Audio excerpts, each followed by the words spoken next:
창세기 1장 27, 28절 말씀입니다. 네, 여러분들 찾기 어렵지 않도록 제가 아주 쉬운 곳을 골랐어요.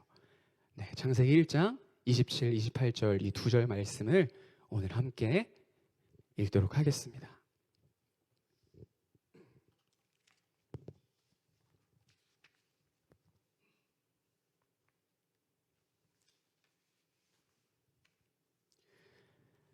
네, 다 함께 두 절 말씀을 합독하고 아멘으로 화답하겠습니다. 시작. 하나님이 자기 형상 곧 하나님의 형상대로 사람을 창조하시되 남자와 여자를 창조하시고 하나님이 그들에게 복을 주시며 하나님이 그들에게 이르시되 생육하고 번성하여 땅에 충만하라. 땅을 정복하라. 바다의 물고기와 하늘의 새와 땅에 움직이는 모든 생물을 다스리라 하시니라. 아멘. 세상엔 정말 다양한 직업이 있습니다. 지금 떠오르는 것만 해도 경찰, 의사, 과학자, 운동선수, 저 같은 목사도 있고요. 이런 식으로 지금부터 제가 세상에 존재하는 직업들을 단순히 나열한다고만 해도 아마 시간이 부족해서 여러분들 오늘 집에 못 가실 겁니다. 여러분은 현재 어떠한 일을 하고 계십니까? 혹은 과거에 어떤 일을 해오셨습니까? 제가 이 자리에 계신 또한 영상으로 예배를 드리고 계신 성도님들의 인생 스토리를 낱낱이 다 알진 못하지만 아마 고생 한 번 안 해보신 분들은 단 한 분도 안 계실 것 같아요. 여러분들 오늘 하루도 고생하셨습니다. 하늘에 계신 아버지께서 우리의 모든 그 수고로운 날들을 보셨으니 늘 위로해 주시며 세상에 줄 수 없는 좋은 것들로 채워주시기를 축복합니다. 일을 한다는 것은 참 중요합니다. 나에게 주어진 일이 있다면 최선을 다해서 그 일을 해야죠. 하지만 무슨 일을 하든지 간에 내게 주어진 그 일을 왜 해야 하는 것인지 그 이유를 정확히 이해하는 것은 더 중요합니다. 특히 다른 누군가의 지시를 받고 하게 되는 일이라면 그 사람이 어떤 의도를 갖고 내게 그러한 지시를 내렸는지를 파악하는 것은 필수 불가결한 당연한 수순이죠. 얼마 전 제가 사랑하는 제 아내에게 들은 이야기가 하나 있는데요. 이제 회사원 김 대리는 9시에 출근하면 되는 이제 회사에 다니고 있었어요. 그런데 어느 날 이 김 대리의 직장 상사인 박 과장이 이렇게 말했습니다. 김 대리, 내일부터는 9시 10분까지 출근해줘. 죄송합니다. 9시 10분 전까지 출근해줘. 이 이야기를 든 김 대리는 직장 상사의 말을 잘 기억해 두었다가 다음날 9시 5분에 회사 사무실에 도착했어요. 그래서 박 과장이 화를 내며 말했습니다. 김 대리, 내가 어제 뭐라 그랬어? 9시 10분 전까지는 출근하라 그랬잖아. 근데 왜 늦었어? 그래서 김 대리가 당황하며 대답했어요. 과장님, 저는 과장님 말씀대로 했는데요. 아직 9시 10분이 안 됐잖아요. 저는 지각 안 했어요. 여러분, 이게 무슨 상황인지 이해되세요? 박 과장의 의도는 9시 정각에 정확히 근무를 시작하기 위해서 9시 10분 전까지 최소한 8시 50분까지는 와 있어라 라는 의도잖아요. 근데 이 직장 상사의 의도를 제대로 파악하지 못한 김 대리는 9시 10분 전까지, 그러니까 9시 10분이 되기 전까지만 와라. 그래서 시계로 9시 10분이 되기 전인 5분 전 9시 5분까지 회사를 왔다는 거예요. 물론 9시 10분 전이라는 말을 놓고 보면 그게 9시로부터 10분 일찍 오라는 건지 정말 시계 9시 10분이 되기 전까지 오라는 건지 해석하긴 나름이지만 회사의 상황과 업무의 특성과 직장 상사의 의도를 평소에 제대로 잘 파악하고 있었던 사람이라면 9시 10분 전까지는 와라고 했을 때 그것이 8시 몇 분까지는 회사에 와 있어라 라는 의미였다는 것을 알았을 거예요. 웃기지도 못할 이야기지만 실제로 제 아내가 다니는 직장에서 실제로 있었던 일입니다. 제가 하나의 예시로만 들었을 뿐 지시하는 사람의 의도나 목적을 제대로 파악하지 못한 탓에 트러블이 생기거나 업무를 나이스하게 끝내지 못한 이런 상황들은 우리 주변에서 언제 어디에서나 흔히 볼 수 있는 상황일 거예요. 여러분은 어떠세요?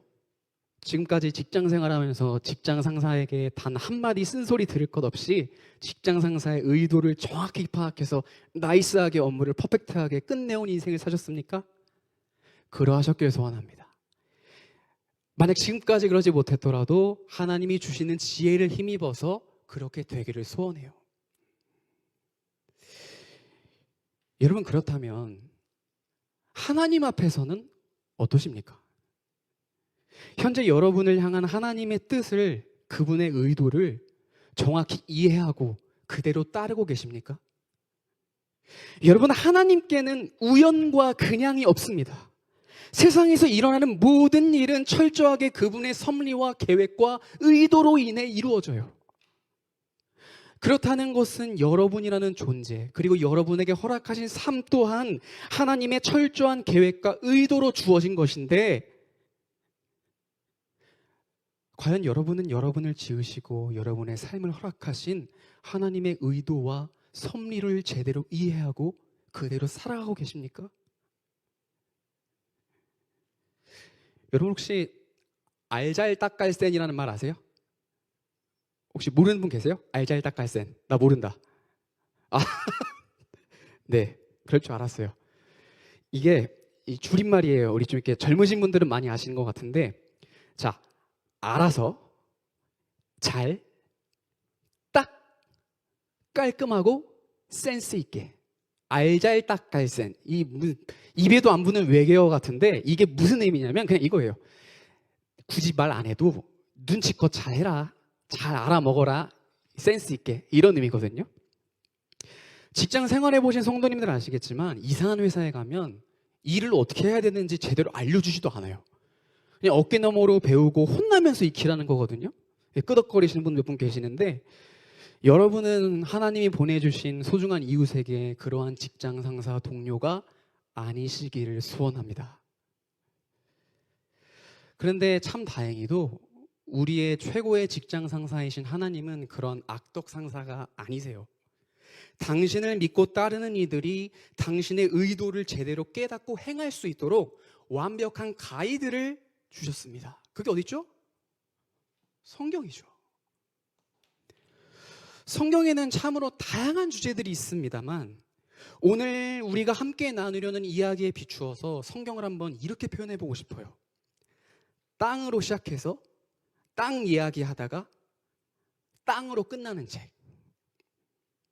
태초에 하나님이 하늘과 땅을 지으시는 이야기로 시작해서 인간의 죄 때문에 땅이 저주되고 오염되었지만 당신의 아들을 이 땅에 보내심으로 땅을 회복하기 시작하시고, 그 아들의 제자들이 사명을 이어받아 땅 끝까지 가서 그 일을 이어서 계속 하다가 결국 마지막 날 아들이 다시 오셔서 새 하늘과 새 땅으로 완벽한 회복을 이루시는 이야기. 이게 성경이잖아요. 그런데 이 땅을 중심으로 펼쳐지는 성경 이야기 속에서 등장하는 주인공은 하나님과 하나님이 지으신 인간인데요. 주인공인 하나님이 주인공인 첫 인간에게 처음으로 주신 임무도 이 땅과 관련된 것이었습니다. 오늘 우리가 읽은 말씀이에요. 생육하고 번성하여 땅에 충만하라, 땅을 정복하라. 여러분, 아마 이 말씀 수도 없이 읽어보셨을 거예요. 제가 감히 예상하건대 여러분이 태어나서 가장 많이 읽은 성경은 창세기 1장일 겁니다. 여러분, 근데 이 생육하고 번성하여 땅에 충만하라, 땅을 정복하라는 말이 무슨 의미일까요? 문자 그대로 아이를 많이 낳아라, 그래서 니네 후손이 땅 끝까지 풍성하도록 해라, 이런 의미일까요, 단지? 여러분, 이 성경은 정말 특별한 책입니다. 그 깊이가 너무 깊어서 그냥 쓱 읽고 지나가 버리면 겉핥기식 수준밖에 안 되는 경우가 많아요. 제가 얼마 전에 이제 카페에 가서 레모네이드 한 잔을 마셨는데요. 참 달고 맛있잖아요, 그렇죠? 시원하고. 이 레모네이드나 식혜 같은 음료 한 잔만 마실 때만 해도 잔 밑에 가라앉은 엑기스를 어떻게 먹어야 되죠? 잘 저어 먹어야 그 새콤달콤 혹은 밑에 가라앉은 고소한 쌀이 내 입으로 들어올 수 있잖아요. 하물며 성경은 레모네이드나 식혜처럼 고작 몇 분, 몇 시간, 며칠 만에 완성된 결과물이 아닙니다.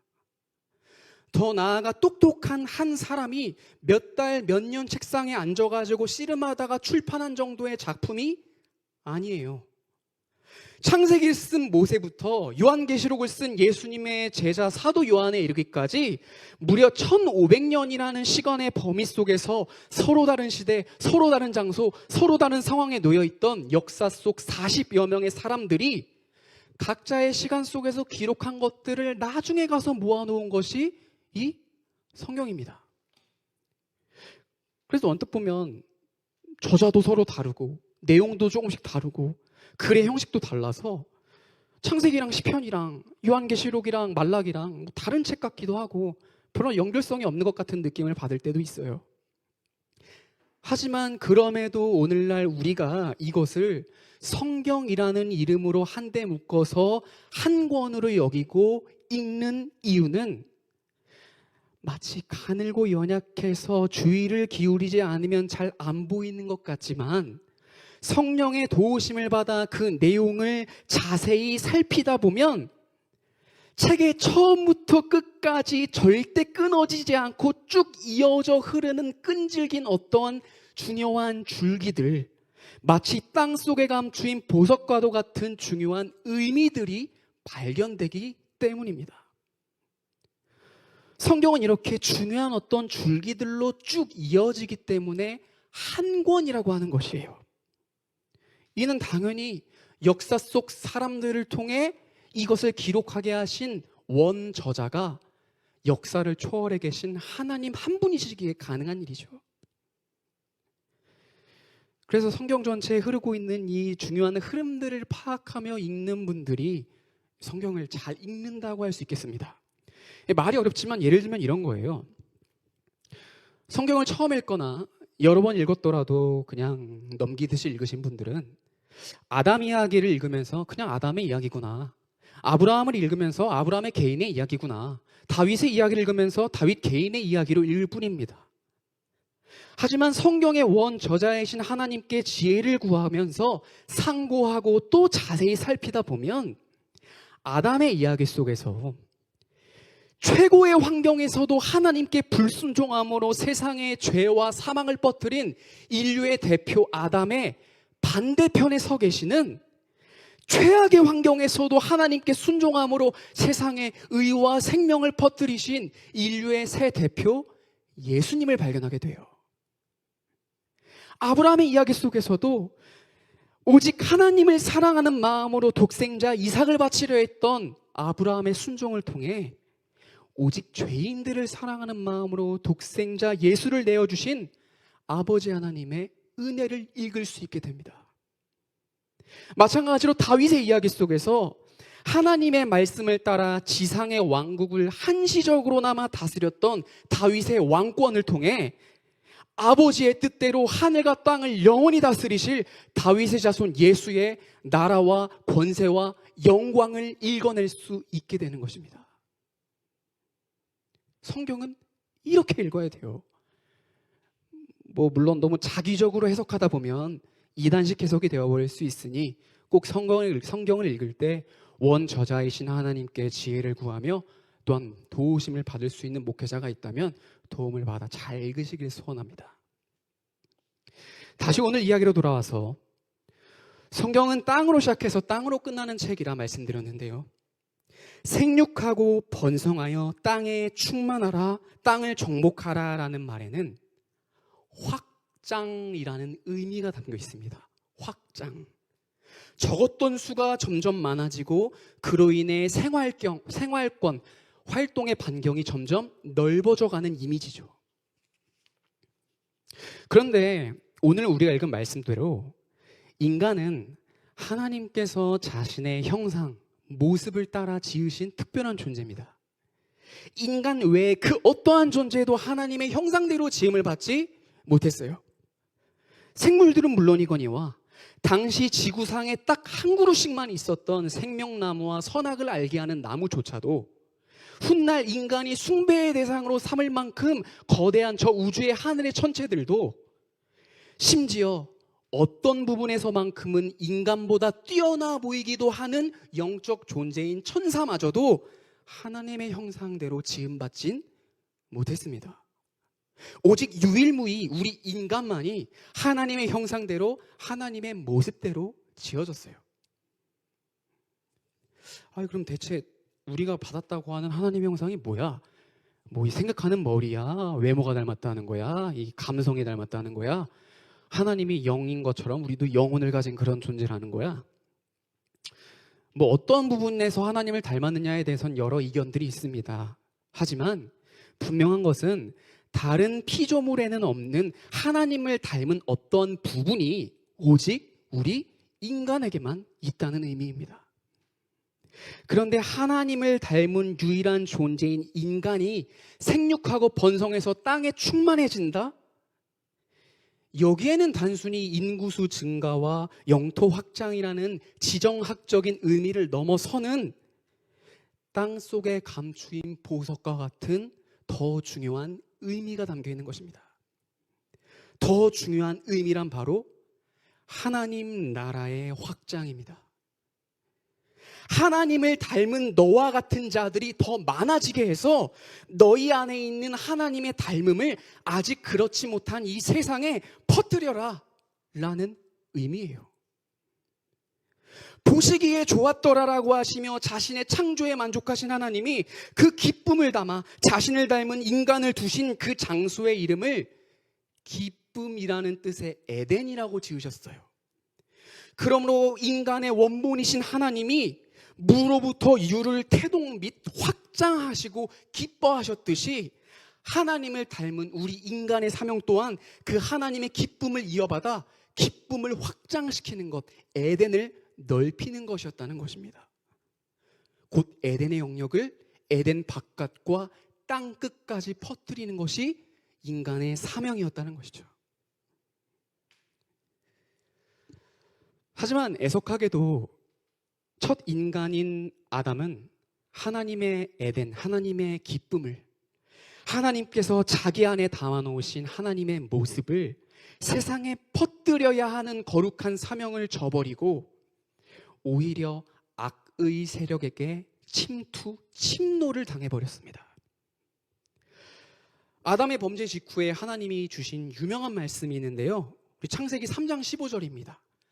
우리 함께 읽어보도록 할까요? 시작. 내가 너로 여자와 원수가 되게 하고 내 후손도 여자의 후손과 원수가 되게 하리니 여자의 후손은 내 머리를 상하게 할 것이요 너는 그의 발꿈치를 상하게 할 것이니라 하시고. 아멘. 이 말씀은 아담 부부가 선악과를 따먹은 후에 하나님께서 아담 부부를 유혹한 뱀을 저주하시는, 뱀에게 하시는 저주의 말씀의 한 부분입니다. 그러나 동시에 옆에서 함께 듣고 있던 아담 부부에게는 소망을 갖도록 하는 좋은 약속이 되기도 하죠. 이 말씀이 무슨 의미인지 한번 살펴볼까요? 내가, 하나님이 너로, 뱀으로 하여 여자와 원수가 되게 하고, 먼저 하나님께서는 뱀과 여자, 그러니까 뱀과 하와가 원수가 될 거래요. 이거 뭐 당연하죠. 뱀이 악한 의도를 가지고 고의로 하와에게 접근해서 이 사단이 나게 해버렸으니 둘 사이는 당연히 원수일 수밖에 없겠죠. 그 다음 구절, 네 후손도 여자의 후손과 원수가 되게 하리니, 뱀과 여자의 원수 관계가 둘로만 끝나는 것이 아니라 대를 잇는 싸움으로 번질 거랍니다. 뱀과 여자가 원수였던 것처럼 뱀의 후손과 여자의 후손도 원수일 거래요. 평생. 그럼 여러분, 여자의 후손, 하와는 사람이니까 이 하와의 후손이 앞으로 이 하와와 아담에게서 태어날 모든 인류의 후손을 지칭하는 말이라면 뱀의 후손은 누굽니까? 문자 그대로 이 선악과를 따먹도록 유혹한 초고대의 그 옛 뱀에게서 태어난 파충류 뱀의 후손들을 의미하는 걸까요? 그럼 이 말씀은 인간과 뱀 간의 종족 전쟁을 의미하는 말입니까? 여러분, 에덴에서의 이 사건은 단순히 사람과 뱀의 이야기가 아닙니다. 진리이신 하나님을 닮은 인간과 뱀이라는 거짓된 모습으로 위장한 사탄의 이야기예요. 진리와 거짓이 충돌하는 순간이죠. 그러므로 이 구절에서 뱀은 사탄을 지칭하므로 뱀의 후손은 사탄의 후손을 이야기하는 것입니다. 하지만 사탄은 영적인 존재예요. 타락하기 전 천사로 불렸을 때나 타락하고 사탄이란 이름으로 불릴 때에나 그는 동일하게 영적인 존재입니다. 육신을 갖지 않았어요. 생물학적으로 자녀를 낳을 수 있는 존재가 아님을 말씀드리고 있는 겁니다. 때로 우리가 사탄을 굉장히 높게 평가하는 경우가 있는데 그는 어디까지나 하나님이 허용하신 범위 안에서만 움직이고 활동할 수 있을 뿐이지 하나님이 허락하시지 않은 자기 능력 밖의 일을 스스로 발전하여 이루어내고야만 하는 그러한 대단한 존재가 못 돼요. 하나님은 애초에 사탄이 육체를 가지도록 허락하시지도 않으셨고 자녀를 가질 수 있도록 만드시지도 않으셨습니다. 여러 나라 신화를 보면 신, 귀신 이런 영적인 존재들이 인간과 육체 관계를 맺는 해괴망측한 이야기들이 더러 담겨 있어요. 그리스 신화만 봐도 이 최고의 신인 제우스는 여신이든 인간 여자든 치마만 둘렀으면 가리지 않고 접근하는 바람둥이로 묘사됩니다.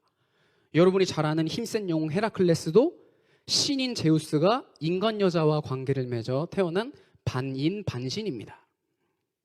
우리나라 전설에도 귀신이 사람과 관계를 맺는 귀접이라는 이런 전설의 고향 같은 데 보면은 그러한 내용들이 나옵니다. 이렇게 동서양을 막론하고 영적 존재가 육체를 가진 인간과 관계를 맺는다는 그런 개념이 존재해요. 이러한 영향 때문인지 창세기 6장을 보면 하나님이 세상에 홍수를 일으키실 수밖에 없으셨던 당시 이 세상의 악함을 소개하면서 하나님의 아들들이 사람의 딸들의 아름다움을 보고 아내로 삼았다고 기록하고 있는데 이 구절을 마치 천사들이 세상에 내려와 인간들과 결혼했다고 보는 사람들이 꽤나 많이 있습니다. 하지만 예수님 말씀하시기를 부활 때에는 우리가 마치 하늘의 천사들이 그러하듯이 결혼하지 않을 것이라 말씀하셨습니다. 이 얘기는 영적인 존재는 사람처럼 결혼을 하거나 자녀를 낳을 수 있는 것이 아님을 예수님께서 말씀하신 거예요.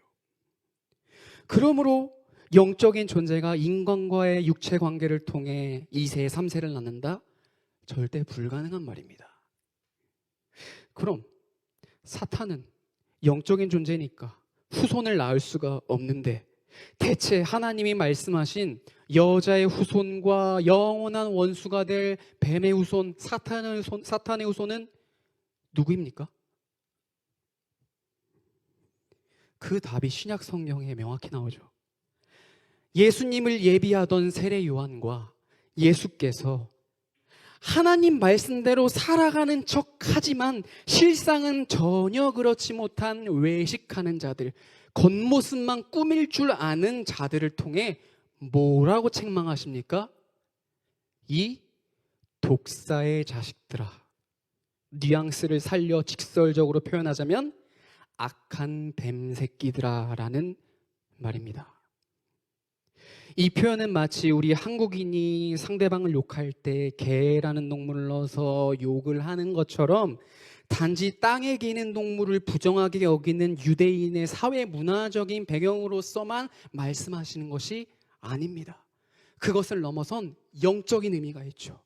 세례 요한과 예수님은 창세기 3장 15절에 뱀과 뱀의 후손이라는 개념을 염두에 두고 말씀하신 거예요.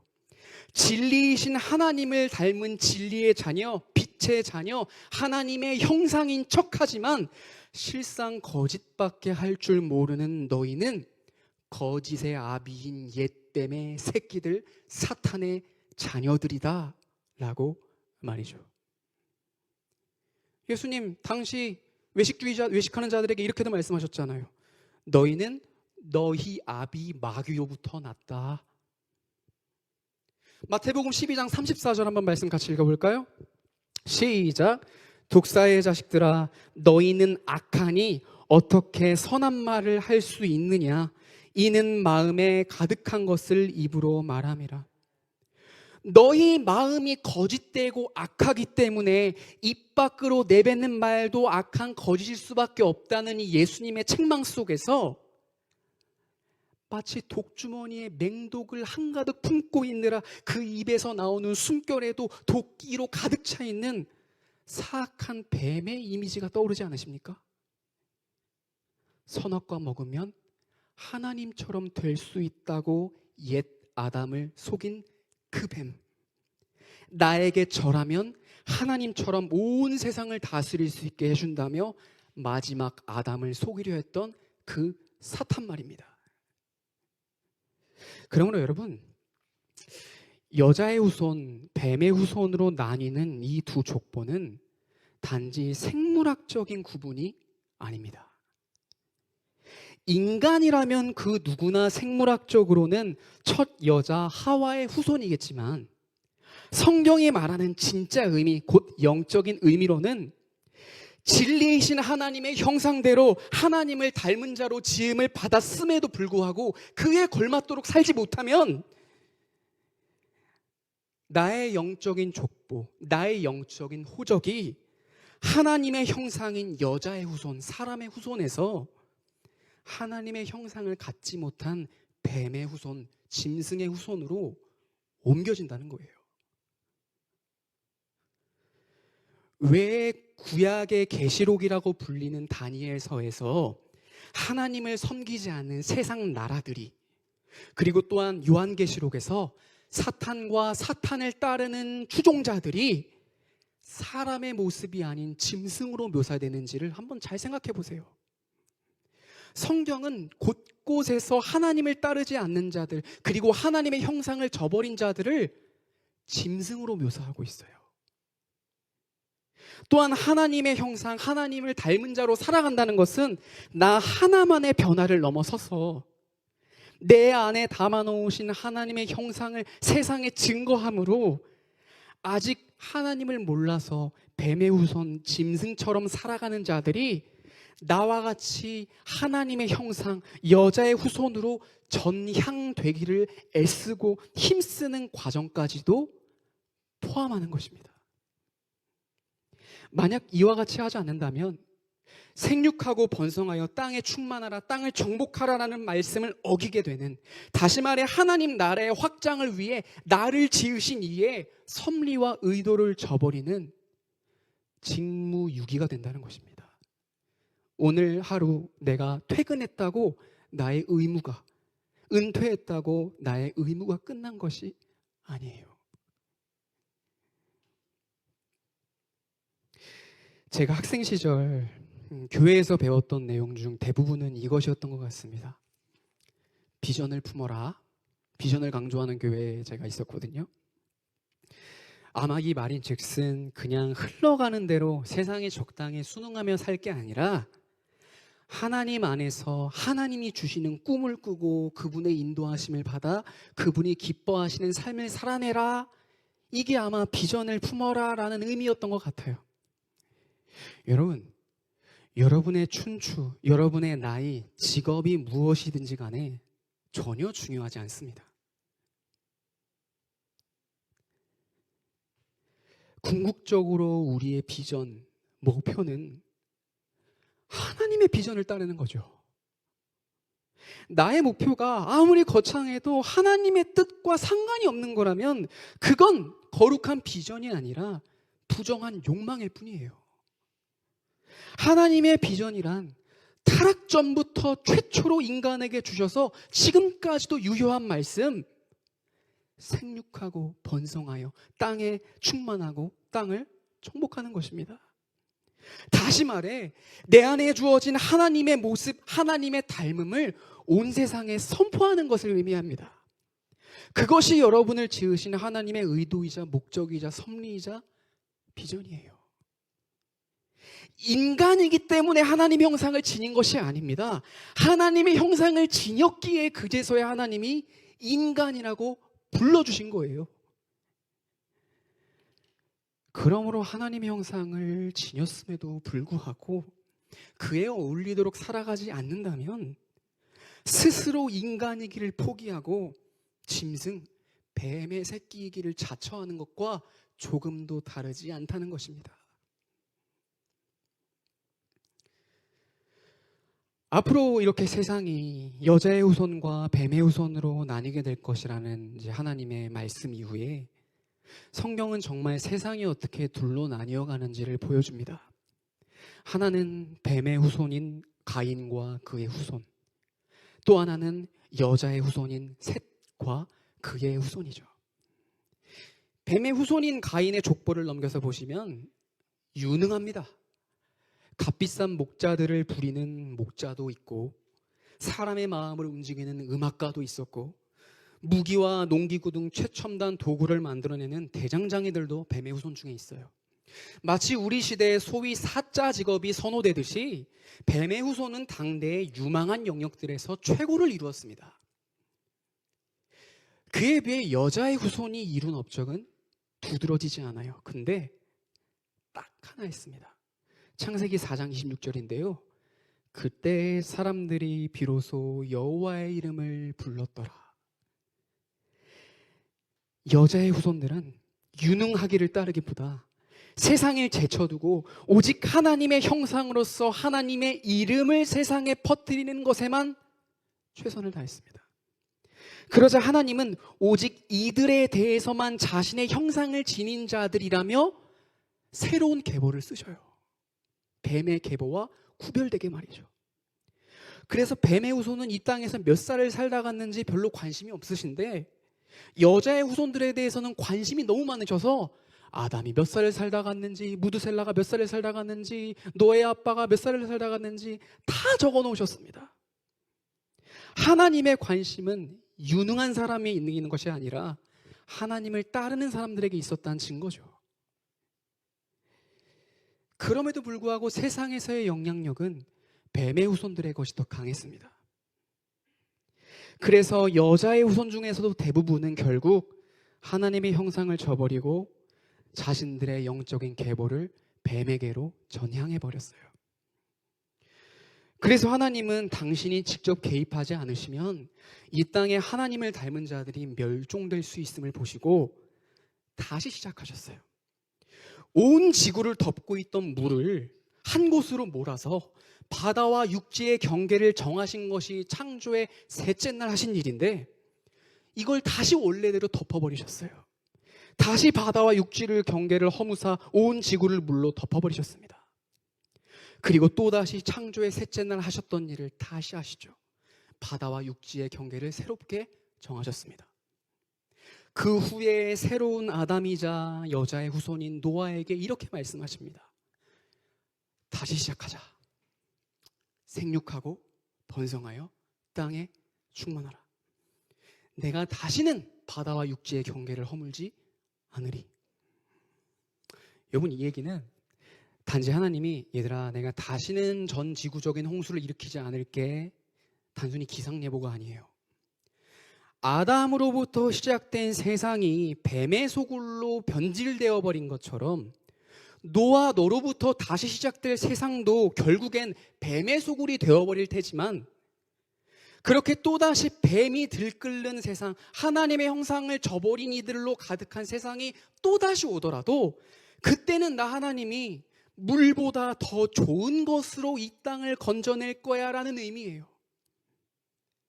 물보다 더 좋은 것을 약속하시면서 그 약속의 표징으로서 구름보다 더 좋은 무지개를 보여주신 것이고, 하나님은 이 약속대로 또다시 뱀으로 가득해진 이 땅에 물이 아니라 물보다 더 좋은 것, 비유적으로는 마시기만 하면, 문자적으로는 믿기만 하면 목마름이 영원히 해소될 참 생수이신 자신의 아들을 이 땅에 보내셨습니다. 인간의 힘으로 이루지 못한 하나님의 비전, 곧 하나님 나라의 확장을 위해서 말이죠. 만약 생육하고 번성하여 땅에 충만하라, 땅을 정복하라는 이 말씀이 단지 생물학적, 지정학적 의미였다면 예수님은 이 땅에 오셔서 한 여인과 결혼도 하고 자녀도 낳고 식민 지배하는 로마 제국으로부터 독립을 이루어내셔야 했어요. 그래서 이스라엘 제국을 완성하셔야 했죠. 하지만 생육하고 번성하여 땅에 충만하라, 땅을 정복하라는 온 인류를 향한 최초의 말씀, 동시에 변함없는 이 말씀의 진정한 의미는 너희 안에 있는 하나님의 닮음을 퍼뜨려서 너희와 같이 하나님을 닮은 자들, 곧 하나님의 자녀가 세상에 흥왕하게 해서 땅 끝까지 하나님의 이름이 드러나게 해라, 하나님 나라가 확장되게 해라 라는 의미였던 것입니다. 그래서 예수님이 이 땅에 계시는 동안 하셨던 일이 결혼, 출산, 전쟁, 독립이 아니라 하나님의 말씀을 목자 없는 양들, 곧 짐승과도 같은 이들에게 가르치고 전하시고 죄의 결과인 질병과 죽음을 해결하심으로써 하나님 나라를 확장하는 일이었어요. 또한 하늘로 올라가시면서 땅에 남겨질 제자들에게 마지막으로 하신 유언과도 같은 말씀이 무엇입니까?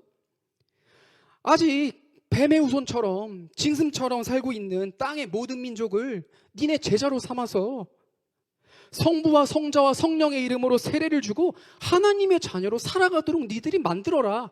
이게 예수님의 유언과도 같은 말씀이었어요.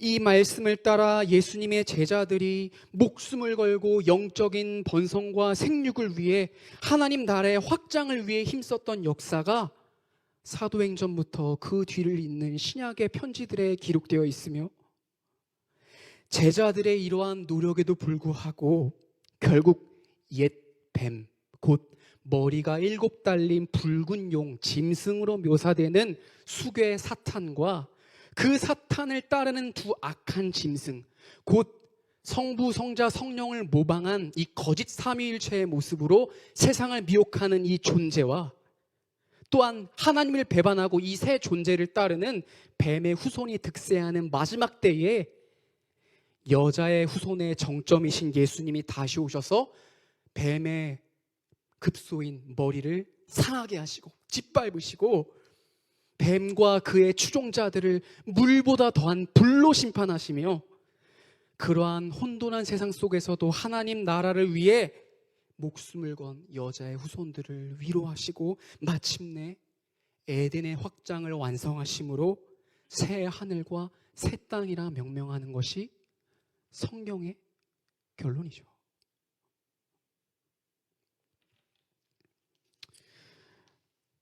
말씀을 마무리하도록 하겠습니다. 여러분, 우리 인간 존재의 목적은요, 내 안에 있는 하나님의 형상, 하나님의 이름을 온 세상에 나타내는 거예요. 다시 말해, 내 자신이 아버지 하나님을 닮은 그분의 자녀답게 살아가도록 애쓰고, 더 나아가 나뿐만이 아니라 하나님을 모르고 하나님 모실 때 짐승처럼 살아가고 있는 이들에게도 하나님을 전해야 한다는 것입니다. 이것이 우리를 향하신 하나님의 분명한 의도예요. 다른 것 다 제쳐두고 우리가 해야 할 최우선적인 우리의 존재 목적이라고요. 하나님은 알잘딱갈세내라라는 식으로 자기의 의도를 애매하게 내리지 않으셨어요. 성경 곳곳에 표현만 다를 뿐 아주 분명하게 말씀하고 계세요. 생육하고 번성하여 땅에 충만하라, 땅을 정복하라. 하나님이 너희를 위해 보이신 놀라운 일들을 기억하고 기념하고 가르치고 전해라. 사람들이 너희 안에 있는 빛과 착한 행실을 보고 하나님께 영광을 돌리게 해라. 가르쳐서 제자 삼으라. 하나님의 형상이신 여러분, 하나님을 닮은 여러분, 하나님의 자녀이신 여러분, 하나님은 당신의 형상이, 당신의 이름이 한 곳에 고여있길 원하지 않으세요. 당신을 닮은 자들, 당신의 자녀들을 통해 그렇지 않은 자들이 변화되길 원하시고, 악하고 오염된 광야가 거룩한 밭으로 경작되기를 바라세요. 너희는 세상의 빛이라. 산 위에 있는 동네가 숨겨지지 못할 것이요, 우리는 하나님의 형상이라고 하는 밝은 빛을 품은 자들이기 때문에 이 빛을 숨기고 살면 안 돼요. 훤히 드러나서 어두운 세상을 밝혀야 할 의무가 있다고요. 너희는 세상의 소금이니 소금이 만일 그 맛을 잃으면 무엇으로 짜게 하리요? 소금이 본연의 짠맛을 잃으면 더 이상 소금이 아니게 되어 버림받게 되듯이, 하나님의 형상인 우리가 하나님의 닮음을 증거하지 못하면 인간이 아니게 됩니다. 하나님의 자녀가 아니게 돼요. 하나님과 상관없는 자가 돼요. 건짐받을 사람이 아닌 버려질 짐승으로 살아가는 거예요. 여러분, 예수님 믿으면 구원받습니다. 맞죠? 그런데 예수님을 믿는다는 건 단지 예수라는 두 글자를 내 머릿속에 입력하는 것을 넘어서서 그분이 나의 죄를 위해 이 땅에 오셔서 나 대신 형벌을 받으시고 당신의 능력으로 다시 사신 일, 그분이 나를 위해 하신 이 의로운 일들을 전심으로 믿고 더 나아가 내가 그것에 합당하게 살아가는 것까지 포함하는 의미인데,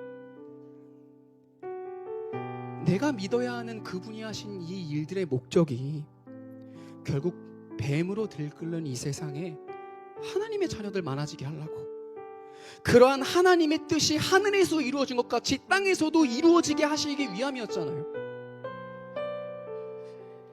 그런데 그 예수님을 믿는다는 우리가 생육하고 번성시켜야 할 내 안에 하나님의 형상, 하나님의 닮음, 하나님의 이름을 땅에 고이 묻어놓은 채 하나님의 의도, 예수님의 사역과 상관없이 여호와의 이름을 부르는 것에는 관심 없이 단지 썩어 없어질 육신을 위해 무엇을 먹을까, 무엇을 마실까, 무엇을 입을까, 마치 세상에 유능한 뱀의 새끼들이 세상 일에만 전념했던 것처럼 똑같이 하다가 때가 돼서 내 인생을 평가하실, 결산하실 주님 앞에 섰을 때